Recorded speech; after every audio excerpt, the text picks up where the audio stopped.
കഴിഞ്ഞ രണ്ടാഴ്ചയായി കേരളം എന്ന് മാത്രമല്ല ഭാരതം ഒന്നാകെ വളരെ മനോവേദനയിലും ദുഃഖത്തിലുമാണ്.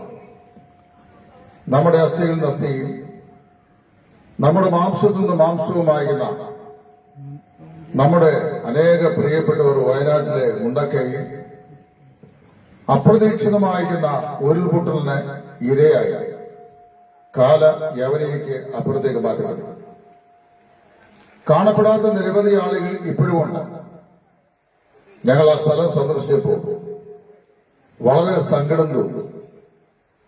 ഞാനും നിങ്ങൾ ഇവിടെ വാസ്തവത്തിൽ സുരക്ഷിതരായി കഴിയുക. ഈ മലയോര ഗ്രാമങ്ങളിലും നമുക്ക് ദൈവം തന്നിരിക്കുന്ന സംതൃപ്തിയിൽ സന്തോഷത്തിൽ സംതൃപ്തരായി നമ്മൾ കഴിയുന്നു. ആകസ്മികമായി വീടുകൾ നഷ്ടപ്പെട്ട്, പ്രിയപ്പെട്ടവരെ നഷ്ടപ്പെട്ട്, വസ്തുക്കൾ നഷ്ടപ്പെട്ട്, വീടുകളുടെ രേഖകൾ നഷ്ടപ്പെട്ട്, എല്ലാം നഷ്ടപ്പെട്ട് ക്യാമ്പുകളിലും ഒക്കെ കഴിയുകയാണ് നമ്മുടെ പ്രിയപ്പെട്ടവർ. ഞാൻ മുഖവരിയായി ഇതെന്തിനു സൂചിപ്പിച്ചു എന്ന് ചോദിച്ചാൽ, മനുഷ്യ ജീവിതം നൈമിഷികമാണ്. ഇന്ന് കാണുന്ന മനുഷ്യനെ നാളെ കാണുന്നില്ല. മനുഷ്യന്റെ ജീവിതം എത്ര നിസ്സാരവും ക്ഷണഭംഗുരവുമാകുന്നു എന്നാണ് ഒരു 3000 വർഷം മുമ്പ് ജീവിച്ചിരുന്ന ഒരു ഭക്തകവി പ്രസ്താവിച്ചത്. അത് ശരിയാണ്. കഴിഞ്ഞ 2 ആഴ്ച മുമ്പ് എന്റെ വൈഫിന്റെ ഒരു കസിൻ 26 വയസ്സ് കഴിഞ്ഞ് 27 വയസ്സിലേക്ക് പ്രവേശിച്ച ദിവസവും കോട്ടയത്താണ്. അദ്ദേഹം എറണാകുളത്ത് ജോലി കഴിഞ്ഞ് മടങ്ങി വീട്ടിൽ വന്നു. അദ്ദേഹത്തിന്റെ മുറിയിൽ കയറി പിതാവ് ഉണ്ടായിരുന്നു. ഒന്നിച്ച് അത്താഴം കഴിച്ചു, പ്രാർത്ഥിച്ചു. ആ മകനെ ഉറങ്ങാൻ മുറിയിലേക്ക് പോയി. രാവിലെ അവൻ എഴുന്നേൽക്കുന്ന സമയത്ത് എഴുന്നേറ്റില്ല. വത്സലനിധിയായ ആ പിതാവ് ഡോർ തുറന്നകത്തിയിരുമ്പോൾ രാത്രിയിൽ എപ്പോഴോ മരിച്ച് മൃതാവസ്ഥയിൽ അവൻ കിടക്കുന്നു. സൈലന്റ് അറ്റാക്കാണ്. ഒരു അപ്പന്റെ ഏക മകനാണ്. ഒരു മോളും ഒരു മോനെയും. വലിവായി ആ പിതാവ് നിലവിളിക്കുന്നു, എന്റെ ദൈവമേ, ഞാനിതെങ്ങനെ സഹിക്കും? നമുക്ക് ആർക്കും സഹിക്കാൻ കഴിയില്ല അങ്ങനെയുള്ള ജീവിത സാഹചര്യം. ഒരു മനുഷ്യൻ ഒരിക്കലും സഹിക്കാൻ കഴിയാത്ത ഒരു പ്രതിഭാസമാണ് നിങ്ങളുടെ പ്രിയപ്പെട്ടവർ മരണത്താൽ വേർപെടുക എന്നുള്ളത്. ഞാൻ ഇവിടെ ഓർപ്പിക്കട്ടെ, ഞങ്ങളുടെ വിശ്വാസത്തിനും പ്രായോഗികതയ്ക്കും ആധാരമായിരിക്കുന്നത് വിശുദ്ധ ബൈബിളാണ്. ഈ ബൈബിളിലെ ഒരു സൂക്തം ഉദ്ധരിച്ചുകൊണ്ട് വളരെ പരിമിതമായ വാക്കുകളിൽ നാം മരണത്തിനായി എങ്ങനെ ഒരുങ്ങണം എന്നുള്ളത് നിങ്ങളെ ഓർപ്പിച്ചുകൊണ്ട് ഞങ്ങളുടെ ഈ പ്രഭാഷണം ഇവിടെ ഞങ്ങൾ അവസാനിപ്പിക്കുന്നു. ആ വിശുദ്ധ ബൈബിളിൽ പറയുന്നു, ഒരിക്കൽ മരിക്കുകയും പിന്നെ ന്യായവിധിയും ദൈവം മനുഷ്യർക്കായി നിയമിച്ചിരിക്കുന്നു. ഒരിക്കൽ മരിക്കുക, പിന്നെ ന്യായവിധിക്കപ്പെടുക. വാസ്തവത്തില് ഈ ഭൂമിയിലെ എല്ലാ മനുഷ്യർക്കും ഒരു ദിവസം അഭിമുഖീകരിക്കേണ്ടി വരുന്ന ഒരു യാഥാർത്ഥ്യമാണ് മരണം എന്ന് പറയുന്നത്. 3 അക്ഷരവും ഒരു അനുസ്വാരത്തിൽ അവസാനിക്കുന്ന ഈ വാക്ക് പ്രപഞ്ച ആരംഭം മുതൽ ഇന്ന് വരെ മാനവ തലമുറയെ വേട്ടയാടിക്കൊണ്ടിരിക്കുകയാണ്. ഈ മനുഷ്യൻ മരിക്കും. മരണത്താൽ ഈ ഭൂമിയെ വിട്ട് അവൻ മാറ്റപ്പെടും. ജീവിതത്തിന്റെ ആഗ്രഹങ്ങൾ നിവർത്തിക്കപ്പെടാൻ കഴിയാതെ കാലത്തിന് മുമ്പ് തന്നെ കാലയവനിയിലേക്ക് പറന്നുയർന്നു പോയ എത്രയോ ജന്മങ്ങൾ, ജീവിതങ്ങൾ ഈ ഭൂമിയിൽ. എത്ര പുരുഷന്മാർക്ക് തങ്ങളുടെ ഭാര്യമാരെ നഷ്ടപ്പെടും, സ്ത്രീകൾക്ക് ഭർത്താക്കന്മാരെയും മാതാപിതാക്കൾക്ക് മക്കളെയും നഷ്ടപ്പെടും. നികത്താനാവാത്ത ഈ വിടവെങ്കിൽ മനുഷ്യൻ അലറി കരഞ്ഞുകൊണ്ട് ദൈവമേ എന്തുകൊണ്ട് ഇതിങ്ങനെ എന്ന് ചോദിക്കുന്നു. ഉത്തരവില്ലാത്തൊരു ചോദ്യമാണ്. നിങ്ങൾ ഒരു കാര്യം ചെയ്ത് ശാസ്ത്രത്തോട് ചോദിക്കൂ, അല്ലയോ ശാസ്ത്രമേ, 1300 ഗ്രാം തൂക്കമുള്ള മസ്തിഷ്കം കൊണ്ട് കാലയവനികയെ വിരൽത്തുമ്പിൽ ഒതുക്കിയ ശാസ്ത്രലോകമേ, ആകാശത്തിന്റെ അയറായിലേക്ക് റോക്കറ്റുകളെ പറഞ്ഞയച്ച് ചൊവ്വ എന്ന് പറയുന്ന ഉപഗ്രഹത്തിലേക്കും ചന്ദ്രോപരിതലത്തിലേക്കും ഒക്കെ യാത്ര ചെയ്യുവാൻ പഠിച്ച, ആഴിയുടെ അടിത്തളം അളക്കുവാൻ സിദ്ധി പ്രാപിച്ച, മസ്തിഷ്കം മറിച്ചിട്ട് ശസ്ത്രക്രിയ ചെയ്യുവാൻ വിദഗ്ധന്മാരായ ഡോക്ടർമാരെ നിർമ്മിച്ച, ശിശുവിന് ജന്മം കൊടുത്ത ഈ ശാസ്ത്രലോകമേ, എന്തുകൊണ്ട് മനുഷ്യൻ മരിക്കുന്നു? ഒരു വിശദീകരണം തരാമോ എന്ന് ചോദിച്ചാൽ നമ്മുടെ ചോദ്യത്തിനുണ്ടായ ശാസ്ത്രം മൗനം പാലിക്കും. ശാസ്ത്രം പറയുന്നത് പ്രകൃതിയുടെ വികൃതിയാണ്. ഇപ്പൊ വയനാട്ടിലെ മുണ്ടക്കയിൽ ഉണ്ടായ മഹാദുരന്തം എന്തെന്ന് ചോദിച്ചാൽ അത് പ്രകൃതി വികൃതിയാണ്. ചില നാളുകൾക്ക് വർഷങ്ങൾക്ക് മുമ്പ് 2019-18 ഇവിടെ മുണ്ടക്കയത്ത് പ്രശ്നമുണ്ടായി അല്ലേ? അന്ന് ഞങ്ങളെല്ലാം ഇവിടെ നിന്ന് പ്രസംഗിക്കുന്ന ഞങ്ങളെല്ലാവരും അവിടെ ഈ മുണ്ടക്കയത്ത് വന്ന അന്നത്തെ ദുരിത ബാധിതരായ ഞങ്ങളുടെ പ്രിയപ്പെട്ട സഹോദരീസഹോദരന്മാരെ കാണുകയും ഞങ്ങളാകുന്ന ആശ്വാസങ്ങളൊക്കെ അവർക്ക് നൽകുകയും ചെയ്തിട്ടുള്ളവരാണ്. പ്രകൃതി ദുരന്തങ്ങൾക്കിടയായി തരുന്ന ആളുകളുടെ വിഷമതകളെ ശരിയായി മനസ്സിലാക്കാൻ കഴിയുന്നവരാണ് ഞങ്ങളും നിങ്ങളും. പ്രിയപ്പെട്ടവരെ, മനുഷ്യൻ എന്തുകൊണ്ട് മരിക്കുന്നുവെന്ന ചോദ്യം കാലത്തിന്റെ ആരംഭം മുതൽ മനുഷ്യ മസ്തിഷ്കത്തിന് കീറാമുട്ടിയായ ഒരു സമസ്യയായി വിശേഷിക്കുകയാണ്. ശാസ്ത്രം പറയുന്നു അതിനെ പ്രകൃതിയുടെ വികൃതിയെന്ന്. ഇനി മതങ്ങളോട് ചോദിക്കൂ, അല്ലെങ്കിൽ ഇസ്ലാം മതമേ, ഹൈന്ദവ മതമേ, ക്രൈസ്തവ മതമേ, ജൈനമതമേ, ബുദ്ധമതമേ, ലോകത്തുള്ള സകല മതങ്ങളും മത നേതാക്കന്മാരോടും ചോദിക്കൂ, എന്തുകൊണ്ട് മനുഷ്യൻ മരിക്കുന്നു? മതങ്ങൾ മൗനം പാലിക്കും, മതങ്ങൾക്ക് ഉത്തരവില്ല. എന്നാൽ വിശുദ്ധ ബൈബിളിനോട് ചോദിക്കൂ, എന്തുകൊണ്ടാണ് മനുഷ്യൻ മരിക്കുന്നത്? വൈ മാൻ ഡൈസ്? ബൈബിൾ ഉത്തരം പറയും, പാപത്തിന്റെ ശമ്പളം മരണമത്രേ. എന്താണ് ഈ പാപം എന്ന് പറയുന്നത്? ഞാനും നിങ്ങളും പാപം എന്ന് പറയുന്ന സമസ്യയെ വിവക്ഷിക്കുമ്പോൾ മോഷണത്തെ പാവമായി പറയുന്നു, വ്യഭിചാരത്തെ പാവമായി പറയുന്നു, പിടിച്ചുപറിയെ പാവമായി പറയുന്നു, അപകടത്തെ പാപമായി പറയുന്നു, പിന്നെ അശ്ലീല വാക്ക് ഉച്ചരിക്കുന്നതിനെ പാപമായി പറയുന്നു. ഇതെല്ലാം നമ്മൾ പാപത്തിന്റെ പട്ടികയിൽപ്പെടുന്ന പദപ്രയോഗങ്ങളാണ്. എന്നാല് ഇതുവല്ലമാണോ പാപം? പാപം എന്ന് പറയുന്ന വൃക്ഷത്തിന്റെ പക്വം പ്രാപിച്ച ഫലങ്ങളാണ് ഈ പറയപ്പെട്ടതെല്ലാം. അപ്പൊ പാപം എന്താണ്? മനുഷ്യൻ ആഗ്രഹിക്കാത്ത, ഇച്ഛിക്കാത്ത, മനുഷ്യൻ വിലമതിക്കാത്ത അയോഗ്യമായ കാര്യങ്ങൾ അവരെ കൊണ്ട് ചെയ്യിക്കുന്ന, അവരെ കൊണ്ട് പറയിപ്പിക്കുന്ന, അവരെ പ്രേരിപ്പിക്കുന്ന ഏതോ ഊടമൂലമായിരുന്ന ഒരു സംഗതി ഏത് മനുഷ്യന്റെയും ഉള്ളിന്റെ ഉള്ളിലുണ്ട്. അതിനെയാണ് പാപം എന്ന് പറയുന്നത്. പാപത്തിന്റെ ശമ്പളം മരണമത്രേ. ലോകത്തിൽ ജനിച്ച് ജീവിക്കുന്ന എല്ലാ മനുഷ്യരും പാപികളാണ്. നമ്മൾ ഏതെങ്കിലും മതത്തിന്റെ പശ്ചാത്തലത്തിൽ ജനിച്ചു എന്നതുകൊണ്ടല്ല നമ്മൾ പാപികളായത്. നാം എല്ലാവരും പാപികളാണ്. അപ്പൊ പാപമാകുന്ന ഈ വാരിധിയിൽ പാപികളായി ജനിച്ച് ജീവിക്കുന്ന ആളുകളാണ് ഞാനും നിങ്ങളും. ഈ പാപം വാസ്തവത്തില് നമ്മെ ഏറ്റവും ഒടുവിലായി കൊണ്ട് മരണത്തിൽ തള്ളും. മരണത്താൽ ഈ ഭൂമിയെ വിട്ട് നമ്മൾ മാറ്റപ്പെടും. മരണം മനുഷ്യന്റെ അവസാനമാണോ? അല്ല. മനുഷ്യൻ ജനിക്കുന്നു, ജീവിക്കുന്നു, പുരോഗമിക്കുന്നു. ഒരു നാളിൽ ജീവശാസ്ത്രം പറയുന്ന പോലെ ജീവോൽപത്തിയുള്ള ഏതിനും ഒരു ജീവാവസാനമുണ്ട്.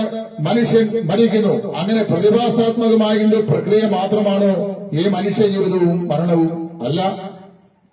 നാം അതിനെ വിലയിരുത്തുമ്പോൾ കുറെ കൂടെ ആഴമായ ചില സത്യങ്ങളെ നമുക്ക് മനസ്സിലാക്കുവാൻ സാധിക്കും. എന്താണ് ഈ മരണം? ബൈബിൾ പറഞ്ഞു, പാപത്തിന്റെ ശമ്പളം മരണം. പാപത്തിന്റെ ശമ്പളമായി ഒരിക്കൽ മനുഷ്യൻ മരിക്കുന്നു. ഈ മരണം കൊണ്ട് മനുഷ്യജീവിതം അവസാനിക്കുന്നുണ്ടോ? ഇല്ല. നമ്മുടെ ആളുകൾക്ക് നമ്മളെ വിട്ട് വേർപെടുമ്പോൾ നമുക്ക് വലിയ നിരാശയുണ്ട്, സങ്കടമുണ്ട്, അവരെ യാത്ര പറയാൻ വലിയ ബുദ്ധിമുട്ടുണ്ട്. ഞങ്ങളുടെ സമീപ സ്ഥലത്ത് എഞ്ചിനീയറിംഗ് കോളേജിൽ പഠിച്ചുകൊണ്ടിരിക്കുന്ന ഒരു പെൺകുട്ടി, അവർക്ക് ആകെപ്പാടെ 18 വയസ്സേ ഉള്ളൂ. 18 വയസ്സുള്ള ആ കുഞ്ഞ് സമ്പൽസമൃദ്ധമായ ഒരു വീട്ടിലെ ഏക മകളാണ്. കുറെ വർഷങ്ങൾക്ക് മുമ്പ് റാന്നിയിൽ വെച്ച് പമ്പാ നദിയിൽ കുളിക്കാൻ കൂട്ടുകാർ പുറത്തിറങ്ങിയത് കാൽവെഴുതി ആഴങ്ങളിലേക്ക് പോയി അവിടെ മരിച്ചുപോയി. അവരുടെ ശവസംസ്കാരം സൂക്ഷിക്ക് ഞാനും കാണാൻ പോയിരുന്നു. ആ മാതാപിതാക്കളുടെ സങ്കടം അടക്കാൻ അവിടെ കൂടിയ ജനസഹസ്രങ്ങൾക്ക് സാധിക്കില്ല. ഒരിക്കലും അത് സാധിക്കത്തില്ല. നമ്മുടെ പ്രിയപ്പെട്ടവരൊക്കെ നമ്മളെ വിട്ടുപോയാൽ നമുക്ക് സഹിക്കാൻ കഴിയുമോ? ഒരിക്കലും സഹിക്കാൻ കഴിയില്ല. അപ്പൊ ഈ മരണം കൊണ്ട് മനുഷ്യനെ അസ്തമിച്ച് അവന്റെ അസ്തിത്വം ഇല്ലാതെയായി ഇവിടെ കൊണ്ട് അവരെ കഥ കഴിഞ്ഞെങ്കിൽ ഇതിന്റെ അപ്പുറത്തേക്ക് മനുഷ്യന് ഒരു പ്രത്യാശയില്ലെങ്കിൽ, ഇതിന്റെ അപ്പുറത്തേക്ക് മനുഷ്യന് ജീവിതമില്ലെങ്കിൽ, ഓക്കെ, ഇത്രയും കാലമൊക്കെ ദൈവം അനുവദിച്ചു, ജീവിച്ചു, പോട്ടെ എന്ന് ചിന്തിക്കാം. പക്ഷെ അങ്ങനെയല്ല. മനുഷ്യന് മരണത്തിന്റെ അപ്പുറത്തൊരു ജീവിതമുണ്ടെന്ന് വിശ്വാസാധിഷ്ഠിതമായ എല്ലാ മതവിശ്വാസികളും വിശ്വസിക്കുന്നു. മനുഷ്യൻ മരണം കൊണ്ട് അവസാനിക്കുന്നില്ല. മനുഷ്യന്റെ മരണം എന്ന് പറയുന്നത് മറ്റൊരു ജീവിതത്തിലേക്കുള്ള പ്രവേശന കവാടം മാത്രമാണ്. ഇവിടെ ഈ മനുഷ്യന്റെ ആത്മാവിന് അനന്തതയിലേക്ക് ഒരു അസ്തിത്വമുണ്ടെന്ന് എല്ലാ ഈശ്വര ഭക്തിയുള്ള ആളുകളും വിശ്വസിക്കുന്നു. മഹാകവിതയെക്കുറിച്ച് ചെല്ലുമ്പോൾ മനുഷ്യന് ആത്മാവെന്ന് പറയുന്നൊരു സത്യമുണ്ടെന്നാണ് പറയുന്നത്. മനുഷ്യന് ആത്മാവുണ്ട്. അതുകൊണ്ടാണ് വിശുദ്ധ മർക്കോസിന്റെ സുവിശേഷം 6-ാം അധ്യായത്തിൽ നമ്മുടെ വാഴ്ത്തപ്പെട്ട കർത്താവായ യേശു ഭൂമിയിലായിട്ട് നമ്മൾ ഇപ്രകാരം പറഞ്ഞു, ഒരു മനുഷ്യൻ സർവ്വലോകവും നേടിയാലും തന്റെ ആത്മാവിനെ നഷ്ടമാക്കിയാൽ അവന് എന്ത് പ്രയോജനം? അല്ല, മനുഷ്യൻ തന്റെ ആത്മാവിനെ വീണ്ടെടുക്കുവാൻ എന്ത് മറുവില കൊടുക്കേണ്ടതായി വരും. ഒരു മനുഷ്യൻ സർവ്വലോകവും നേടുക. നമ്മുടെ ഇന്ത്യയിലെ പ്രശസ്തന്മാരായിരുന്ന ധനാഢ്യന്മാരാണ് ഈ അദാനി, അംബാനി മുതലായ ആളുകൾ, വെള്ളയൊക്കെ. എത്രയോ കോടിക്കണക്കിന് ബില്യൺസ് ഓഫ് റുപ്പീസ് അവർ ഉണ്ടാക്കുന്നു. അവർക്ക് നമുക്കും എല്ലാം വിലപിടിപ്പുള്ള ഒരാത്മാവും. മഹാകവിയെ കുറിച്ച് പറയുമ്പോൾ ഇപ്രകാരം പറയുക: ആഴ്വഞ്ചേരി തമ്പ്രാക്കളിലുണ്ട്, അയ്യൻപുലയിലുണ്ട്, ആദിത്യനിലുണ്ട്, അണുകൃതിയിലുണ്ട്, അതിന് പരിസ്മരണം എന്ന് പറഞ്ഞു കഴിഞ്ഞാൽ ആഴ്വഞ്ചേരി തമ്പ്രാക്കൾക്കും അയ്യൻപുലയനും എല്ലാവർക്കും ഒരുപോലെ തുല്യമായ വിലയുള്ള മൂല്യമുള്ള ഒരാത്മസത്ത മനുഷ്യന്റെ ഈ ശരീരത്തിന്റെ അകത്തുണ്ട്. മനുഷ്യൻ കേവലം ഒരു ജൈവരാസപിണ്ഡമല്ല. ആധുനിക മനഃശാസ്ത്രവും ആധുനിക ജീവശാസ്ത്രവും ഒക്കെ പറയുന്ന മനുഷ്യരുടെ ജൈവരാസപിണ്ഡമെന്നാണ്.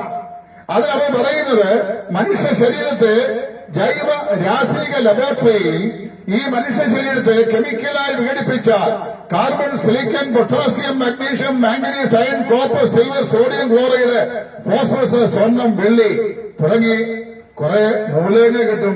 ഏതാണ്ട് 16ഓളം മൂലകങ്ങൾ, ഒരു 6-7 ഗ്യാലൻ വെള്ളവും കിട്ടും. ഇതിന്റെ മൊത്തം കൂടെ വില 1974 ഡോക്ടർ നീൽസോ ജേക്കബ് ഷൊലാപ്ഷൻ എന്ന് പറയുന്ന ഒരു സ്വീഡിഷ് സയന്റിസ്റ്റ് പറഞ്ഞു 16 രൂപ 25 പൈസ. അപ്പൊ മനുഷ്യന്റെ മൂല്യം 74 അന്ന് അതേക്കാളും മണിയുടെ മൂല്യം വളരെയധികം കുറഞ്ഞു. അപ്പൊ ആ പണപ്പെരുപ്പ് ഉണ്ടായി. ഇന്ന് അതിനെ ഞാൻ പറയാ 16,250 രൂപ എന്നങ്ങ് വെക്കാം. 1974 16 രൂപ 25 പൈസയെ 16,250 രൂപയാക്കി 2024 അങ്ങ് കണ്ടാലും അതാണോ മനുഷ്യന്റെ വില? ഇവിടെ ഒരു കിഡ്നി വേണമെങ്കിൽ 6 ലക്ഷം രൂപ കൊടുക്കണം. കൊടുത്താൽ മാത്രം പോരാ, ആ കടമ കിടക്കാൻ എത്രയോ ഗവൺമെന്റ് അനുമതിക്ക് വേണ്ടി എത്രയെല്ലാം പേപ്പറുകൾ, സമ്മതങ്ങൾ വേണം. അപ്പൊ ആ കിഡ്നി മാറ്റിവെച്ചാൽ ആ ശസ്ത്രക്രിയയ്ക്ക് 10-15 ലക്ഷം രൂപ. പിന്നീട് ആ മാറ്റിവെച്ച കിഡ്നിയെ ശരീരത്തിന് അനുയോജ്യമായി നിലനിർത്തിക്കൊണ്ടുപോകാൻ മരണം വരെയും പിന്നെയും മെഡിക്കേഷൻ ലക്ഷങ്ങൾ വേണം. കരൾ മാറ്റിവെക്കുവാൻ ലക്ഷങ്ങൾ, ഹൃദയം മാറ്റിവെക്കുവാൻ ലക്ഷങ്ങൾ, വാൽവുകൾ മാറ്റിവെക്കുവാൻ ലക്ഷങ്ങൾ, അതുപോലെ കിഡ്നി മാറ്റിവെക്കുവാൻ ലക്ഷങ്ങൾ, മസ്തിഷ്കം മറിച്ചിട്ട് ശസ്ത്രക്രിയ ചെയ്യുവാൻ ലക്ഷങ്ങൾ. അങ്ങനെയാണെങ്കിൽ മനുഷ്യന്റെ മൂല്യം 16 രൂപ 25 പൈസയാണോ? ഒരിക്കലുമല്ല. അപ്പൊ എന്താണ് മനുഷ്യനെ വാസ്തവത്തിൽ മൂല്യമുള്ളതാക്കുന്നത്? പാണ്ഡ്യഭൗതികമായി നിർമ്മിക്കപ്പെട്ട അവന്റെ ഈ ഭൗമ ശരീരമല്ല മനുഷ്യനെ മൂല്യാധിഷ്ഠിതമാക്കുന്നത്, മനുഷ്യനെ മൂല്യമുള്ളതാക്കി തീർക്കുന്നത് അനശ്വരമായ ഒരു ആത്മശ്രദ്ധയാണ്. അനശ്വരമായ ആത്മശ്രദ്ധ ലോകത്തുള്ള എല്ലാ മനുഷ്യനുമുണ്ട്. നിങ്ങളുടെ മതവിശ്വാസിയാണെങ്കിലും അല്ലെങ്കിലും, ഈശ്വര വിശ്വാസിയാണെങ്കിലും അല്ലെങ്കിലും, നിങ്ങൾ ദത്തവിദ്യനാണെങ്കിലും, നിങ്ങൾ അക്ഷരവിദ്യയുള്ള ആളാണെങ്കിലും, നിങ്ങൾ അക്ഷരവിദ്യ ഇല്ലാത്ത ആളാണെങ്കിലും, സംസ്കാര സമ്പന്നായാലും സംസ്കാര വിഹീനായാലും, നിങ്ങൾ ധനവാനായാലും ദരിദ്രനായാലും, എന്നെ കേൾക്കുന്ന പുഞ്ചവഴി നിവാസികളെ, പ്രിയപ്പെട്ടവരെ, ഞാൻ പറയട്ടെ, മനുഷ്യന് ഒരു ആത്മാവ്. ഞാനൊരിക്കല് ഞങ്ങളുടെ സ്ഥലം, ഏതൊരു സ്ഥലം, പത്തനംതിട്ട ജില്ലയിൽ ആറന്മുളയാണ്. അതിനടുത്ത് കുറിയന്നൂർ എന്നൊരു സ്ഥലമുണ്ട്. കുറിയന്നൂർ എന്ന സ്ഥലത്ത് ഞാൻ ഇതുപോലെ നിന്ന് കവലയിൽ നിന്നുകൊണ്ട് സസന്തോഷം പ്രസംഗിക്കുകയാണ്. ഒരുപാട് ആളുകൾ കേൾക്കാനുമുണ്ട്. അങ്ങനെ പ്രസംഗിച്ച് കഴിഞ്ഞു കഴിഞ്ഞപ്പോൾ ഒരു സുഹൃത്ത് കേൾവിക്കാലും ഒരാൾ മുമ്പോട്ട് വന്ന് ചോദിച്ചു, ഉപദേശിച്ചു, നിങ്ങൾ പറഞ്ഞല്ലോ മനുഷ്യന് ഒരു ആത്മാവൊക്കെ ഉണ്ട് എന്ന്. മനുഷ്യന്, ഈ മനുഷ്യനും മൃഗവും തമ്മിലുള്ള വ്യത്യാസം എന്താ? മനുഷ്യന് ആഹാരം വേണം, മൃഗങ്ങൾക്ക് ആഹാരം വേണം. മനുഷ്യൻ ദാഹിക്കുന്നു, മൃഗങ്ങൾ ദാഹിക്കുന്നു. മനുഷ്യൻ വിശക്കുന്നു, മൃഗങ്ങൾക്ക് വിശക്കുന്നു. മനുഷ്യന് ക്ഷീണമുണ്ട്, മൃഗങ്ങൾക്ക് ക്ഷീണമുണ്ട്. മനുഷ്യന് നിദ്ര കൊള്ളുന്നു, മൃഗങ്ങൾ നിദ്ര കൊള്ളുന്നു. What is the difference between A brute and a man? മനുഷ്യനും മൃഗവും തമ്മിലുള്ള വ്യത്യാസം എന്താണ്? ഞാൻ അദ്ദേഹത്തോട് ചോദിച്ചു, സ്നേഹിത, ഞാൻ ഉത്തരം പറയുമ്പോൾ അങ്ങയുടെ പേരെന്നറിയാൻ ആഗ്രഹിക്കുന്നത്. എന്താ പേര്? അദ്ദേഹം പറഞ്ഞതിന്റെ പേര് പോത്തച്ചൻ. ക്രിസ്ത്യാനികളുടെ ചില ആളുകളുടെ പേര് പോത്തച്ചൻ എന്നൊക്കെയുണ്ട്. ഞാൻ പറഞ്ഞു, പോത്തച്ചനും പോത്തും തമ്മിലുള്ള വ്യത്യാസമാണ് മനുഷ്യനും മൃഗവും തമ്മിലുള്ള വ്യത്യാസം. പോത്തച്ചനും പോത്തും തമ്മിൽ വ്യത്യാസമുണ്ടോ? ഉണ്ട്. ഞാൻ മനുഷ്യനല്ലേ? പോത്തല്ലേ? ശരി, അത് തന്നെയാണ് മനുഷ്യനും മൃഗവും തമ്മിലുള്ള വ്യത്യാസം. നമ്മുടെ ഈ ദേശത്ത് നമ്മുടെ വളർത്തുന്നതായ പോത്തോ എരുമയോ പശുവോ ആടോ കോഴിയോ ചത്തുപോയി കഴിഞ്ഞാൽ നാം മലയാള മനോരമയിലോ കൗമുദിയിലോ അവരുടെ നിര്യാതരായ വാർത്ത കൊടുക്കുകയില്ല. 2, അതിന്റെ പണം പ്രസിദ്ധീകരിക്കുകയില്ല. 3, അതിന്റെ ഭൗമശരീരം ഇന്ന പള്ളിയുടെ അല്ലെങ്കിൽ ഇന്ന സംവിധാനത്തിൽ കൂടെ നമ്മളുടെ സംസ്കാരം നടക്കുന്നതാണെന്ന് ആരെയും അറിയിക്കുകയില്ല. ശവസംസ്കാരം സൂക്ഷിക്കുന്ന നാട്ടുകാരും ദേശക്കാരും ഒന്നിച്ചു കൊടുക്കുകയില്ല. കാരണം അറിയാമോ, ആ മൃഗം മരിച്ചു, അതിന്റെ ജീവാവസാനം അവിടെ കൊണ്ട് തീർന്നു. എന്നാൽ മനുഷ്യനെങ്ങനെയല്ല. നമ്മുടെ എല്ലാ സ്നേഹിതന്മാരും, നമ്മുടെ പ്രിയപ്പെട്ടവരും, നമ്മുടെ ബന്ധുക്കളും, നമുക്ക് വേണ്ടപ്പെട്ട ഉടയവരും, നമ്മുടെ അയൽവക്കക്കാരും ഒക്കെ മരിച്ചാൽ നാം അതിൽ പോയി സംബന്ധിക്കുകയും അവരുടെ ദുഃഖങ്ങൾ പങ്കുചേരുകയും അവരെ ആശ്വസിപ്പിക്കാൻ ശ്രമിക്കുകയും അവരോട് വേണ്ടവരുടെ സ്വാതന്ത്ര്യം പറയുകയും ആ ശവസംസ്കാര ശുശ്രൂഷയിൽ നമ്മൾ സംബന്ധിക്കുകയും ചെയ്യുന്നു. എന്താ കാര്യം? മനുഷ്യൻ മൃഗങ്ങളിൽ നിന്ന് വ്യത്യസ്തനാണ്. അപ്പൊ വാസ്തവത്തിൽ മനുഷ്യന് ഒരാത്മാവുണ്ട്, അത് അവിനാശിയാണ്. ആകാശഗോളങ്ങൾക്കപ്പുറത്തേക്ക് അനന്തതയിലേക്ക് നീളുന്നതാണ് മനുഷ്യന്റെ ആത്മാവ്. മനുഷ്യന് ഒരു ആത്മാവുണ്ട്. മനുഷ്യൻ മരണം കൊണ്ട് അവസാനിക്കുന്നില്ല എന്ന് ലോകത്തോട് ഉറക്കെ പ്രഖ്യാപിച്ച പ്രാചീന സാംസ്കാരിക തത്വശാസ്ത്ര തലവനായിരുന്ന ഗ്രീസിലെ ഏതൻസിൽ നിന്നുകൊണ്ട് മഹാനായ തത്വചിന്തകൻ സോക്രട്ടീസ് ഇപ്രകാരം പറഞ്ഞു: മനുഷ്യന് ഒരാത്മാവുണ്ട്. അദ്ദേഹം യുവജനങ്ങളെ വഴിതെറ്റിക്കുന്നു. മനുഷ്യൻ മരണം കൊണ്ട് അവസാനിക്കുന്നു എന്നുള്ള ഗ്രീക്ക് തത്വശാസ്ത്രം പഠിപ്പിച്ച ആ യുവതലമുറയെ മനുഷ്യന്റെ ആത്മാവുണ്ട് എന്ന് പറഞ്ഞ് കബളിപ്പിച്ച് വഴിതെറ്റിക്കുന്നുവെന്ന് കുറ്റമാരോപിച്ച് ഏഴംഗ ജൂറി സംഘം അദ്ദേഹത്തെ വിസ്തരിച്ചു. ബിഷപ്പ് കലക്കിയ ദ്രാവകം അദ്ദേഹത്തിന്റെ മുമ്പാകെ മേശപ്പുറത്ത് വെച്ചിട്ട് അദ്ദേഹത്തെ കലുഷിതമായി അവർ വിസ്തരിച്ചിട്ട് വിധി പറയും മുമ്പ് ആ ഏഴംഗ ജൂറി സംഘം പറഞ്ഞു: The time has come for you to die and for us to live. അതായത് നിനക്ക് മരിക്കുവാനും ഞങ്ങൾക്ക് ജീവിക്കുവാനുള്ള സമയം വന്നിരിക്കുന്നു. ഈ തെറ്റായ ഈ പഠിപ്പിക്കലുകളെ വേണ്ട എന്ന് വെക്കാമോ? ഈ ശിക്ഷകണത്തെ ഈ നിലയിൽ അബദ്ധജല്യമായ ഉപദേശങ്ങൾ പറഞ്ഞ് വെടിപ്പിക്കാതിരിക്കാമോ എന്ന് ചോദിച്ചപ്പോൾ അദ്ദേഹം പറഞ്ഞറിയാമോ? നിങ്ങൾക്ക് ജീവിക്കാനും എനിക്ക് മരിക്കാനുള്ള സമയമായെന്ന് നിങ്ങൾ പറഞ്ഞല്ലോ ജഡ്ജിമാരെ. എന്നാൽ വാസ്തവത്തില് ആരാണ് നിത്യതയിൽ ജീവിക്കാൻ പോകുന്നതെന്ന് നിത്യത മാത്രമേ തെളിയിക്കുകയുള്ളൂ എന്ന് പറഞ്ഞ ശേഷം അദ്ദേഹത്തിന്റെ ശിക്ഷകനെ വിളിച്ച് പറഞ്ഞു: ഏതാനും നിമിഷങ്ങൾ കഴിയുമ്പോൾ ഈ വിഷദ്രാവകം കുടിച്ച് ഞാൻ മരണത്തിന് അടിമപ്പെടും, ഞാൻ മരണത്തിന് വിധേയപ്പെടും. എന്റെ ജീവനീ ഭാവവും ശരീരത്തിന് വേർപെടും. പാഞ്ചഭൗതികമായ എന്റെ ശരീരം പട്ടണയിലേക്ക് നിങ്ങൾ സംസ്കരിക്കാൻ കൊണ്ടുപോകുമ്പോൾ സോക്രട്ടീസിനെ കൊണ്ടുപോകുന്നുവെന്ന് നിങ്ങൾ പറയരുത്. സോക്രട്ടീസിന്റെ ആത്മാവ് ആകാശഗോളങ്ങൾക്കപ്പുറം അനന്തതയെ പ്രതികരിക്കും. പഞ്ചഭൂതങ്ങൾ നിർമ്മിക്കപ്പെട്ട സോക്രട്ടീസിന്റെ പാഞ്ചഭൗതികമായ ശരീരമാണ് നിങ്ങൾ പട്ടണയിലേക്ക് എടുക്കുന്നത് എന്ന് വിളിച്ചു പറയണം എന്ന് പറഞ്ഞു. മാന്യ സുഹൃത്തുക്കളെ, എനിക്ക് നിങ്ങൾക്കും ഒരാത്മാവുണ്ട്. അതിന്റെ വില അനന്തമാണ്, അവാച്യമാണ്. കർത്താവ് പറയുകയാണ്: മനുഷ്യൻ സർവ്വലോകവും നേടിയാലും തന്റെ ആത്മാവിനെ നഷ്ടമാക്കിയാൽ അവനെന്ത് പ്രയോജനം?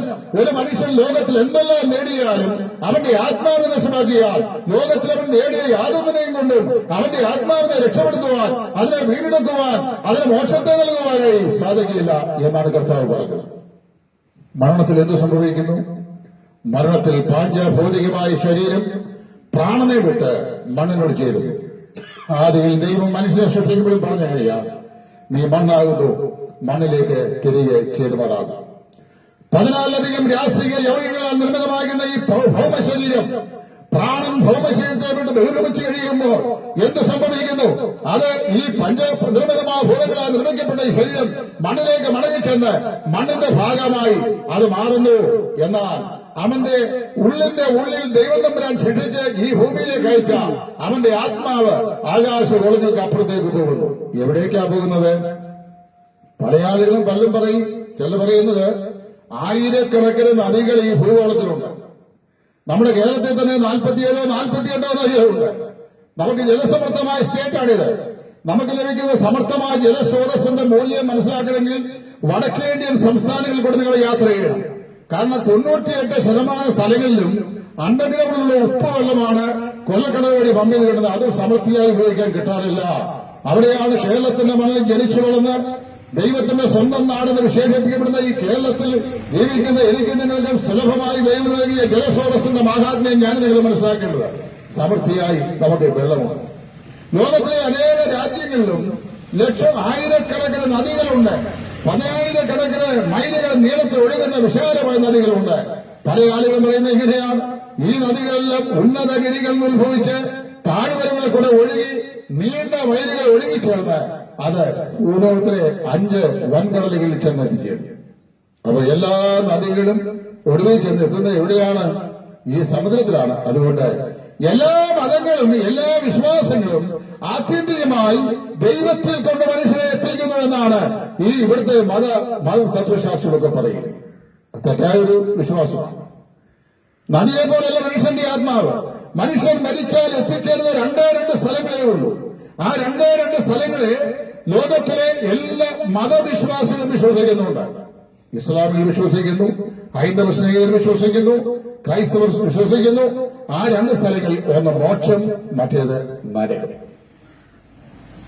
1800 ഒരു സമ്മർ കാലഘട്ടത്തിൽ ഇംഗ്ലണ്ട്, അതായത് ബ്രിട്ടീഷ് സാമ്രാജ്യത്തിലെ ഇംഗ്ലണ്ട് കണ്ട ഏറ്റവും വലിയ പ്രസംഗിയായിരുന്ന മഹാനായ ചാൾസ് ഹെയ്ഡൻ സ്പർജൻ, അത് ഇംഗ്ലണ്ടിലെ തേംസ് നദിയുടെ സമീപം നിന്നുകൊണ്ട് വളരെ വാക്ചാലത്തോടെ സുവിശേഷം പ്രസംഗിക്കുകയും മനുഷ്യന്റെ ആത്മാവിന്റെ അവിനാശത്വത്തെ സംബന്ധിച്ചും അനന്തതയെ സംബന്ധിച്ചും ഇടപെടാതെ അദ്ദേഹം പ്രഘോഷിക്കുകയും ചെയ്തപ്പോ ഒരു വലിയ വിദ്യാസമ്പന്നനായ മനുഷ്യൻ അദ്ദേഹത്തെ എതിർവിട്ട് പറഞ്ഞു, അല്ലയോ പ്രസംഗി, അങ്ങ് പറയുന്നു മനുഷ്യന്റെ ആത്മാവുണ്ട്, മനുഷ്യന്റെ ആത്മാവ് അനന്തമാണ്, അതിനപ്പുറത്തൊരു സ്വർഗമുണ്ട്, ഒരു നരകമുണ്ട് എന്നൊക്കെ പറയുന്നു. പക്ഷെ അദ്ദേഹം പറഞ്ഞു, സ്വർഗവും നരകവും ഒന്നും ഇതിന്റെ അപ്പുറത്തല്ല, ഇവിടെ തന്നെയാണ്. അങ്ങനെ തന്നെ നമുക്ക് സിനിമാ ലോകത്ത് പണ്ട് ഞാൻ 7ാം ക്ലാസ്സിൽ പഠിച്ചപ്പോൾ ആരോ പാടിയ ഒരു പാട്ടിന്റെ ഓർമ്മയിലുണ്ട്. ഞാൻ സിനിമ കാണാറില്ല, എന്നാൽ നിങ്ങൾക്ക് രണ്ട് ചെവിയുള്ളത് പോലെ എനിക്ക് ചെവിയുള്ളത് കൊണ്ട് ഈ അന്നത്തെ കാലത്ത് ലൗഡ് സ്പീക്കർ വഴിയൊക്കെ ചില കടകളിലൊക്കെ വെച്ച് മൂളിച്ചുകൊടുന്ന ഒരു പാട്ട്, ഇവിടെ തന്നെ സ്വർഗവും ഇവിടെ തന്നെ നരകവും, ഇത് രണ്ടും കണ്ടിട്ടുള്ളവരല്ലേ തെണ്ടികൾ നമ്മൾ. അപ്പൊ അത് പറയുന്നത് ഇവിടെയാണ് നരകം, ഇവിടെയാണ് സ്വർഗമെന്നാണ്. അപ്പൊ മഹാനായ സ്പർജൻ അരനിമിഷം മൗനം അവലംബിച്ച ശേഷം തന്റെ സ്നേഹിതരോട് പറഞ്ഞു, സ്നേഹിത, ഇവിടെ നരകമില്ല, കാരണം നരകത്തിൽ ഒരു വെള്ളം പോലുമില്ല. ഇവിടെ നരകമില്ല. ഇവിടെ ഇതാ വിശാലമായി തേംസ് നദി ഒഴുകുന്നതിന്റെ തീരത്ത് ഞാൻ പ്രസംഗിക്കുന്നത്. അപ്പൊ ഇവിടെ നരകമില്ല. ഇവിടെ സ്വർഗമല്ല, കാര്യം സ്വർഗത്തിൽ കള്ളുഷാപ്പില്ല, സ്വർഗത്തിൽ പിടിച്ചുപറിയില്ല, സ്വർഗത്തിൽ ജയിലില്ല, സ്വർഗത്തിൽ പോലീസ് സ്റ്റേഷനില്ല, സ്വർഗത്തിൽ നാടകശാലകളില്ല, സ്വർഗത്തിൽ വ്യഭിചാരശാലകളില്ല. ഇതെല്ലാം ഇംഗ്ലണ്ടിൽ സമർത്ഥം. അപ്പൊ ഇവിടെ ഇല്ല, ഇവിടെ സ്വർഗവും ഇല്ല. അപ്പൊ ഇവിടെ സ്വർഗമില്ല, ഇവിടെ നരകവുമില്ല. സ്വർഗവുമില്ല, നരകവുമില്ല. അപ്പൊ സ്വർഗവും നരകവുമില്ലാത്ത ഈ ലോകത്തില് സ്വർഗമുണ്ട് എന്ന് പറഞ്ഞു കഴിഞ്ഞാൽ ഒരിക്കലും മനസ്സിലാക്കണം, ഇവിടെ സ്വർഗമില്ല, ഇവിടെ നരകമില്ല. ഇവിടെ സ്വർഗീയമെന്ന് പറയപ്പെടാവുന്ന ചില കാര്യങ്ങളുണ്ടാകാം, നരക സമാനം എന്ന് പറയപ്പെടാവുന്ന ചില കാര്യങ്ങളുണ്ടായിരിക്കാം. പക്ഷെ ഇവിടെ എന്തില്ല, ഇവിടെ സ്വർഗമില്ല, ഇവിടെ നരകമില്ല.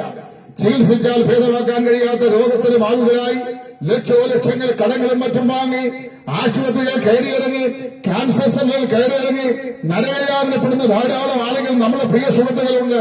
അവരുടെ പക്ഷികൾ പറയും, അയ്യോ എന്തൊരു നരകയാതന പിടിച്ചതാണ് എന്റെ ജീവിതം. പക്ഷേ സ്നേഹിത, ഇവിടെ നരകമില്ല, ഇവിടെ സ്വർഗവുമില്ല. ജീവിതത്തിന്റെ ഏറ്റവും ഉന്നതമായ ജീവിത സന്താനം കൂടി ജീവിച്ചാലും ഇവിടെ സ്വർഗമില്ല. സ്വർഗീയം എന്ന് വിശേഷിപ്പിക്കാവുന്ന ചില അനുകൂല സാഹചര്യങ്ങൾ ഉണ്ടായേക്കാം. പിന്നെ എന്താണിത് രണ്ടും? മനുഷ്യൻ മരിച്ചു കഴിഞ്ഞാൽ രണ്ട് വ്യത്യസ്ത ദിശകളിലേക്കാണ് മനുഷ്യന്റെ ആത്മാവ് പാലായനം ചെയ്യുന്നത്. ഈ ലോകത്തിൽ പാപിയായി ജനിച്ച് പാപിയായി ജീവിച്ച് പാപിയായി മരിക്കുന്ന പാപിയായ മനുഷ്യന്റെ ആത്മാവ് വിശുദ്ധ ബൈബിൾ പറയുന്നു നിത്യമായി നരകാഗ്നിയിലേക്ക് പോകും. അവിടെ അവൻ നിത്യം ദണ്ഡനം അനുഭവിക്കും. കെടാത്ത തീയിൽ ചാകാത്ത പുഴു ഞെരിക്കുന്ന അതിഭയാനകമായ നരകാഗ്നിയിൽ മനുഷ്യന്റെ ആത്മാവ് അനന്തകോടി സമർശങ്ങൾ അവസാനമില്ലാതെ കഴിയുന്ന ദണ്ഡിപ്പിക്കപ്പെടുന്ന സ്ഥലമാണ് നരകം. ഇത് ബൈബിൾ മാത്രമല്ല, ഹൈന്ദവ വിശ്വാസ പ്രമാണമനുസരിച്ച് ഏതാണ്ട് സുപ്രസിദ്ധമായ 28 പ്രധാനപ്പെട്ട നരകങ്ങളുണ്ട്. ഉപനരകങ്ങൾ ധാരാളമുണ്ട്. വജ്രകണ്ഠ, ശൽമലി, കുന്തിമുഖം, സൂചിമുഖം മുതലായ നരകത്തിന്റെ ഭീകരതയെ സംബന്ധിച്ച് വിവരിച്ചിരിക്കുന്നത് ഞാൻ വായിച്ചപ്പോൾ എന്റെ ദൈവമേ, അതിഭയാനകമായ ഭീതിയാണ് എന്റെ മനസ്സിനെ മതിച്ചത്. ഒരു നരകത്തിലും മറ്റും കഴിയേണ്ടത് പശുരോമ സഹസ്രം വർഷമാണ്. 20,000 ഡിഗ്രി ചൂടിൽ ഉരുകി ഒഴുകി തടാകമായി കിടക്കുന്ന ആ ഭയാനകമായ ഉരുക്ക് ജലാശയത്തിലേക്ക് പാപം ചെയ്ത മനുഷ്യന്റെ ആത്മാവ് ഒരു ചുവന്ന പശുവിനെ കൊണ്ടുവന്ന് അതിന് ദേഹത്തെ മുഴുവൻ രോമത്തെ എണ്ണി അതിനെ 1000 കൊണ്ട് കുളിച്ചാക്കിടുന്ന സംഗീതത്തെയോ അത്രയും കാലം പശുരോമ സഹസ്രം വർഷം ഒരു നരകത്തിൽ. അങ്ങനെ 28 സുപ്രധാന നരകങ്ങൾ, പിന്നെ ഉപനരകങ്ങൾ ധാരാളം. ചുരുക്കം പറഞ്ഞാൽ ഒരവസാനമില്ലെന്ന് അതിന്റെ അർത്ഥം. നമ്മുടെ കർത്താവായ യേശു പറഞ്ഞു, അവിടെ ഇവിടെ പുഴു ചാകുന്നില്ല, തീ കിടുന്നില്ല, എല്ലാവരും തീയാൽ ഉൾപ്പെടപ്പെടും. പിന്നെ മനുസുഹൃത്തുക്കളെ, സ്നേഹിതരെ, മനുഷ്യന്റെ മരണത്തിനപ്പുറത്ത് ഒരു നരകശിക്ഷയുണ്ട്. എന്നാൽ അതിന്റെ അപ്പുറത്ത് ബൈബിൾ പറയുന്നു മനുഷ്യനൊരു സ്വർഗമുണ്ട്. ആർക്കാണ് ഈ സ്വർഗം? സ്വർഗമാർക്കാണ് കിട്ടുന്നത്? കാശുകാരന് കിട്ടുന്നതാണോ? അല്ല. ദരിദ്രന് കിട്ടുന്നതാണോ? അല്ല. പിന്നെ സുഖജീവൻ കിട്ടുന്നതാണോ? അല്ല. പിന്നെ ദാനധർമ്മങ്ങൾ ചെയ്തവർ കിട്ടുന്നതാണോ? അല്ല. പ്രാർത്ഥനകൾ ചെയ്തവർ കിട്ടുന്നതാണോ? അല്ല. ചങ്ങമ്പുഴ അവരെയൊക്കെ പരിഹസിച്ചിട്ടുണ്ട് എന്റെ കവിതയിൽ. രണ്ട് തൊട്ടേകയിൽ ചുണ്ടിൽ ചിരി വരും തെണ്ടിയല്ലേ മതം തീർത്ത ദൈവം. പാൽപ്പായസം നൽകിൽ സ്വർഗത്തിലേക്കുള്ള പാസ്പോർട്ട് നൽകുവാൻ ഈശ്വരനോ കൂതാശ ഏകിൽ കൂസാതെ ഭാവിയിൽ കൂറുകാട്ടിയിടുന്നവർ എന്ന് ദൈവം. കഷ്ടം മതങ്ങളെ നിങ്ങൾ തൻ ദൈവങ്ങൾ നട്ടല്ലൊടിഞ്ഞ നപുംസകങ്ങൾ. അദ്ദേഹം പരിഹാസ രൂപത്തിൽ പാടി. ശരിയല്ലേ? നാം കൂതാശ കഴിച്ചാൽ ഭക്തരിൽ സംപ്രീതനാകുന്നവനാണോ ദൈവം? രണ്ട് തൊട്ട് കൊടുത്താൽ ചിരിച്ചു കാണിക്കുന്നവനാണോ ദൈവം? പാൽപ്പായസം നൽകിയാലും കൂതാശ ചെയ്താലും കുർബാന ചെയ്താലും പിന്നെ മറ്റേ മത അനുഷ്ഠാനം ചെയ്താലും അതിന് സംപ്രീതനായി ഭക്തരെ അനുഗ്രഹിക്കുന്നവനാണോ ദൈവം? അല്ലാത്തവരെ ദൈവം ശപിക്കുമോ? ഇല്ല. ശ്രദ്ധിക്കുക, ആർക്കാണ് സ്വർഗം? കർത്താവായ യേശു ഇങ്ങനെ പറഞ്ഞു, ജീവിച്ചിരുന്ന് എന്നിൽ വിശ്വസിക്കുന്നവരെ മരിച്ചാലും ജീവിക്കും എന്ന് പറഞ്ഞു കഴിഞ്ഞാൽ മനുഷ്യവർഗത്തിന്റെ പാപത്തിന്റെ പരിഹാരത്തിന് വേണ്ടിയാണ് ദൈവത്തിന്റെ ഓമനകുമാരനായ യേശു ക്രിസ്തുവിനെ 2000 വർഷങ്ങൾക്ക് മുമ്പ് ദൈവം ഭൂമിയിലേക്ക് മനുഷ്യനായി അയച്ചു. അവിടുന്ന് ഈ താണഭൂമിയിലേക്ക് ഇറങ്ങി വന്നു. സകലത്തിന്റെ അധിപനായ കർത്താവായ യേശു മനുഷ്യവേഷം കൊണ്ട് ഈ താണഭൂമിയിലേക്ക് ഇറങ്ങി വന്ന് മനുഷ്യനായി 33 വയസ്സുവരെ മനുഷ്യരുടെ ഇടയിൽ താമസിച്ചു. അതിനുശേഷം 33 തിരുവയസ്സിന്റെ അന്ത്യത്തിൽ പൊന്തിയോസ് പീലാത്തോസ് നാളുകളിൽ നല്ല സാക്ഷ്യം കൈക്കൊണ്ടവരായി കാൽവരിലെ കൊലമരത്തിൽ എന്റെയും നിങ്ങളുടെയും പാപത്തിന്റെ പരിഹാരത്തിനായി യേശു ക്രിസ്തു മരിച്ചു. അവന്റെ ഭൗമശരീരം അരിമത്തിലെ യോസേഫിന്റെ കല്ലറയെ സംസ്കരിച്ചു. 3-ാം ദിവസം അവൻ ഉയർത്തെഴുന്നേറ്റു. നിങ്ങൾക്കറിയാമല്ലോ, ഇന്ത്യയുടെ രാഷ്ട്രപിതാവാകുന്ന ശ്രീ മഹാത്മാഗാന്ധി 1947 ആഗസ്റ്റ് മാസം 15-ാം തീയതി ബ്രിട്ടീഷുകാരുടെ ആധിപത്യത്തിൽ നിന്ന് ഇന്ത്യക്ക് സ്വാതന്ത്ര്യം വാങ്ങി നമ്മെ സ്വതന്ത്രരാക്കുമെന്ന് 1948 ജനുവരി മാസം 30-ാം തീയതി പതിവ് പോലെ അദ്ദേഹം എല്ലാവരും പ്രാർത്ഥിക്കാൻ പോകുമ്പോൾ അദ്ദേഹം വെടിയുണ്ടക്കിടയായി മരിക്കുമെന്നും ഇവിടുത്തെ ഒരു ജ്യോത്സ്യന്മാരും മുൻകൂട്ടി പ്രഖ്യാപിച്ചിരുന്നില്ല. എന്നിൽ മഹാത്മാഗാന്ധി സൂക്ഷിക്കുമായി. മഹാത്മാഗാന്ധി മരിച്ചു. പഴയ രാജഭരണത്തിന്റെ ഭൗമശരീരം അത് തീ അഗ്നിചേൽപ്പിച്ചു. ആ ചിതാഭർമ്മം കലശത്തിലാക്കി അവിടെ അദ്ദേഹം സമാധി കൊള്ളുന്നു. 1948 ജനുവരി മാസം 30-ാം തീയതി മരിച്ച് രാജഘട്ടിൽ സംസ്കരിക്കപ്പെട്ട മഹാത്മജിയുടെ ശവകുടീര സ്ഥിതി ചെയ്യുന്ന രാജഘട്ടിലെ ശവകുടീരത്തിന് മുമ്പാകെ ഭാരതത്തിന്റെ കവിയത്തെ എന്നറിയപ്പെടുന്ന സരോജിനി നായിഡു ചെന്നു. അവർ ഇപ്രകാരം പ്രാർത്ഥിച്ചു, അല്ലയോ മഹാത്മജി, അങ്ങ് ഈ ലോകത്തിൽ വന്നത്, ഇന്ത്യയിൽ വന്നത് ഞങ്ങളെ ഉദ്ധരിക്കാൻ വേണ്ടിയാണ്, ഭാരത ജനതയെ ഉദ്ധരിക്കാൻ വേണ്ടിയാണ്, ബ്രിട്ടീഷുകാരെ ആധിപത്യം നമുക്ക് വിമോചനമാക്കി തരാൻ വേണ്ടിയാണ്. രക്തരഹിത സമരാങ്കണത്തിൽ അവിടുന്ന് ഏർപ്പെട്ടത്, ഉപവാസങ്ങളിലും പ്രാർത്ഥനകളിലും അവിടെ ഏർപ്പെട്ടത്. അവിടുന്ന് ദാരുണമായി കൊല്ലപ്പെട്ടു. ഇന്ന് അങ്ങ് മരിച്ചിട്ട് 3-ാം ദിവസമാകും. എന്നാൽ ചരിത്രത്തിൽ ഒരാളിനെ എനിക്കറിയാം, നസറേയനായ യേശു. അവനും മരിച്ചത് വെള്ളിയാഴ്ചയാണ്. പക്ഷേ ആഴ്ചപ്പെടുത്തലെ 1-ാം ദിവസമായ ഞായറാഴ്ചയുടെ പുതുപുത്തൻപലനയിൽ കല്ലറയുടെ വാതിക്കൽ വെച്ചിരുന്ന ഭാരമേറിയ കല്ലിനെ ഉരുട്ടി മാറ്റി റോമൻ സാമ്രാജ്യത്തിന്റെ ഇമ്പീരിയൻ മുദ്രകളെ പൊട്ടിത്തെറിപ്പിച്ചുകൊണ്ട് നസറേയനായ യേശു മരിച്ചുവെന്ന് ഉയർത്തെഴുന്നേറ്റു. അല്ലയോ ബാപ്പുജി, അങ്ങ് സംസ്കരിക്കപ്പെടുന്ന 3-ാം നാളാകുന്നു. എഴുന്നേറ്റ് വന്നാലും ഭാരതീയതയെ നയിച്ചാലും എന്ന് പ്രാർത്ഥിച്ചു. പക്ഷേ ഇന്നും മഹാത്മാഗാന്ധിയുടെ ഭൗമശരീരം രാജഘട്ടിൽ അടഞ്ഞുകിടക്കുന്നു. ശ്രീമുത്തന്റെ ഭൗമശരീരം അദ്ദേഹത്തെ സംസ്കരിച്ച സ്ഥലത്ത് അടഞ്ഞുകിടക്കുന്നു. മുഹമ്മദ് നബിയുടെ ശവകുടീരം അദ്ദേഹത്തിന്റെ കല്ലറ സ്ഥിതി ചെയ്യുന്ന സ്ഥലത്ത് ഇന്നും അടഞ്ഞുകിടക്കുന്നു. ലോകം കാലാകാലങ്ങളിലായി ജന്മം കൊടുത്ത മസ്തിഷ്കാചാര്യന്മാർ, മതനേതാക്കന്മാർ, രാഷ്ട്രീയ മഹാന്മാർ, ഇവരുടെ എല്ലാം ശവകുടീരങ്ങൾ തങ്ങൾ ജനിച്ച് ജീവിച്ച് പ്രവർത്തിച്ച മണ്ഡലങ്ങൾ, ജീവിച്ച് മരിച്ച് അടക്കപ്പെട്ട മണ്ഡലങ്ങൾ ഇന്നും തുറക്കപ്പെടാത്തായി അവശേഷിക്കുമ്പോൾ ഞങ്ങൾ പ്രസംഗിക്കുന്ന ഒരേ ഒരുവന്റെ കല്ലറ എന്ത് ചെയ്തു? മരിച്ചുവെന്ന് ഉയർത്തെഴുന്നേറ്റ് ഇന്ന് കല്ലറ തുറക്കപ്പെട്ടതായി തുറന്നു കിടക്കുന്നു. അവനെ അന്വേഷിച്ചിരുന്നവരോട് അവിടെ ഇരുന്ന ദൂതന്മാർ പോലെ സാക്ഷ്യം, അവൻ ഇവിടെ ഇല്ല, അവൻ മരിച്ചുവെന്ന് ഉയർത്തെഴുന്നേറ്റിരിക്കുന്നു. പ്രിയപ്പെട്ടവരെ, എനിക്ക് നിങ്ങൾക്ക് മോക്ഷം സൗജന്യമായി നൽകുവാൻ നമ്മുടെ പ്രവൃത്തികളാലല്ല, തന്റെ നീതി പ്രവൃത്തികളാൽ കാൽവറിയിലെ ക്രൂശിൽ നമ്മുടെ പാപത്തിന് ഭാരമേറിയ വിഴുപ്പ് ചുമന്നുകൊണ്ട് നമുക്ക് വേണ്ടി കാൽവറിയിലേക്ക് നടന്നുപോയി 2 കള്ളന്മാരുടെ മധ്യത്തിൽ അതിദാരുണമായ നിലയിൽ കൊല്ലപ്പെട്ട ക്രൂശിതനായ നമ്മുടെ കർത്താവായ യേശു ക്രൂശിൽ മരിച്ചതും 3-ാം ദിവസം ഉയർത്തെഴുന്നേറ്റതും എന്നെയും നിങ്ങളുടെ ആത്മരക്ഷയ്ക്ക് വേണ്ടിയാണ്. എന്നെയും നിങ്ങളെയും നിത്യമായ നരകാഗ്നിയിൽ നിന്ന് നിത്യ സ്വർഗത്തിന്റെ അവകാശികളായി തീർക്കുവാൻ വേണ്ടിയാണ്. അയ്യാ, നാം എന്ത് ചെയ്യണം? കർത്താവ് ഇങ്ങനെ പറഞ്ഞു, ജീവിച്ചിരുന്ന് നിങ്ങൾ എന്നിൽ വിശ്വസിക്കൂ, ഞാൻ നിങ്ങളുടെ രക്ഷകനായി വീണ്ടും വരും. പ്രിയപ്പെട്ടവരെ, ഇതാണ് കർത്താവായ യേശു ഒടുവിലായി തന്റെ ശിഷ്യന്മാർക്ക് നൽകിയ വാഗ്ദത്തം. നിങ്ങൾ ആര് തന്നെ ആകട്ടെ, ഏത് മതപശ്ചാത്തലപ്പെട്ട ആളാകട്ടെ, ഈശ്വരവിശ്വാസിയാകട്ടെ, നിരീശ്വരനാകട്ടെ, തത്വചിന്തകനാകട്ടെ, ആരുമാകട്ടെ, സാമൂഹ്യ പരിഷ്കർത്താവാകട്ടെ, സംസ്കാര സമ്പന്നാകട്ടെ, സംസ്കാരവിഹീനാകട്ടെ, വിദ്യാസമ്പന്നാകട്ടെ, വിദ്യാവിഹീനാകട്ടെ, നിങ്ങൾക്കും ഈ യേശു ക്രിസ്തുവിനെ വേണം. കാരണം അറിയാമോ, നിങ്ങൾക്കും അനന്തമായ അനശ്വരമായ ഒരാത്മാവുണ്ട്. നിങ്ങളുടെ ആത്മാവ് പാപത്താൽ മലിനവശമാണ്. അത് നിത്യമായ നരകശിക്ഷയിലേക്ക് അർഹതപ്പെട്ടതാണ്.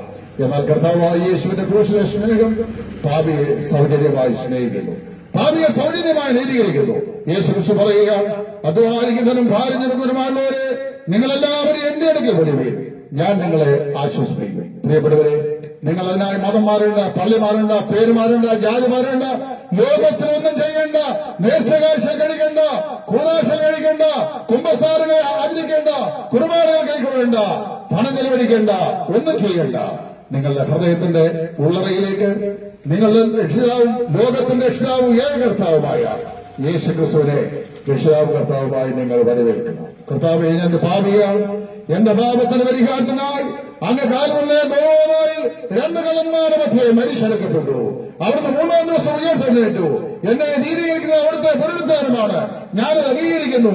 എനിക്ക് വേണ്ടിയാണ് അവിടുന്ന് ക്രൂശനായത്, ഞാനത് അംഗീകരിക്കുന്നു പറഞ്ഞുകൊണ്ട് ഞാൻ വരുന്നു. ക്രൂശിങ്കിൽ സാധു ക്ഷീണൻ കുഴൻ എന്ന് പറഞ്ഞുകൊണ്ട് നിങ്ങൾ യേശു ക്രിസ്തുവിലേക്ക് വരുമെങ്കിൽ നിങ്ങളുടെ പാപങ്ങൾ എത്ര കടിഞ്ഞു പാഴ്ന്നാലും അത് ഹിമം പോലെ വെളുപ്പിക്കുവാൻ, എത്ര രക്താമരം പോലെ കടിഞ്ഞു പാഴ്ന്നാലും അത് പഞ്ഞുപോലെയാക്കി തീർക്കുവാൻ യേശു ക്രിസ്തുവിന് മനസ്സുണ്ട്. നിങ്ങൾക്ക് മനസ്സുണ്ടോ? അതാണ് യേശു ചോദിക്കുന്നത്. ഈ യേശു ക്രിസ്തുവിന് മാത്രമുള്ള നിത്യമായ രക്ഷയെ നിങ്ങൾക്ക് സൗജന്യമായി ലഭിക്കുന്നു എന്നുള്ള വലിയ സന്തോഷവാർത്ത നിങ്ങളോട് പങ്കിടാനാണ് ഞങ്ങൾ ഈ കവലയിൽ വന്നത്. ദൈവം നിങ്ങളെ അനുഗ്രഹിക്കട്ടെ. ഇത്രത്തോളം ഞങ്ങളെ ശ്രദ്ധിച്ച എല്ലാ പ്രിയപ്പെട്ടവരെയും കർത്താവ് സഹായിക്കട്ടെ. വരുംകാല നിത്യതയിൽ നമ്മുടെ കർത്താവായ യേശു ക്രിസ്തുവിന്റെ പ്രത്യാഗമനത്തിൽ ഈ സുവിശേഷ സന്ദേശം കേട്ട നിങ്ങൾ ആരും നഷ്ടപ്പെട്ടു പോകാതിരിക്കാൻ കൃപയുടെ സുവിശേഷത്താൽ ഇന്ന് മുതൽക്കാലം കർത്താവായ യേശുവിനെ രക്ഷകനായി അംഗീകരിച്ച് രക്ഷപ്രാപിപ്പാൻ നിങ്ങൾക്ക് ഒരിക്കൽ കൂടി ബുദ്ധിനിർദ്ദേശം നൽകിക്കൊണ്ട് ഞങ്ങൾ എന്ന് പറഞ്ഞുകൊണ്ട് എന്റെ വാക്കുകൾക്ക് വിരാമം കുറിക്കുന്നു. ദൈവതിരുനാമം എന്നേക്കും മഹത്വപ്പെടുമാറാകട്ടെ. ആമേൻ.